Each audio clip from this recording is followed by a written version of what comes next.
Is cortisol always bad? No, it is not.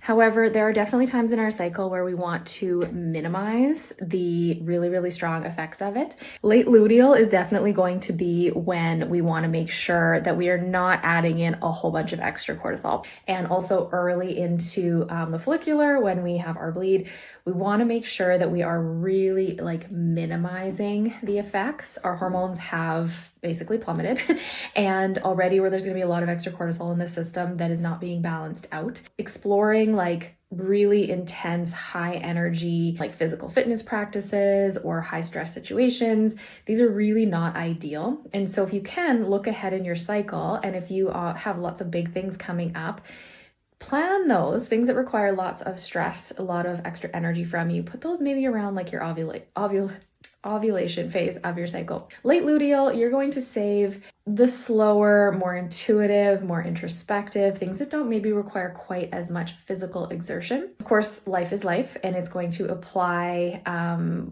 the things that we did not expect and plan for, always usually not at the most ideal times. So when that happens, we just want to make sure we lean into our practices of balance. So if our system is being asked to be up here, but we don't have a lot of capacity to be up here, we're going to need to make sure that we have a corresponding lower energy phase of things.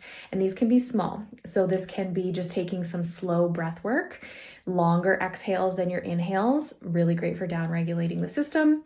Restorative yoga in all of its many facets, using lots of props, blankets, things that are just really slow, and just general like gentle movements, intuitive movements, things that don't require a lot of extra effort and stress on the system. These are going to help you regulate in that late luteal if you can't minimize the cortisol.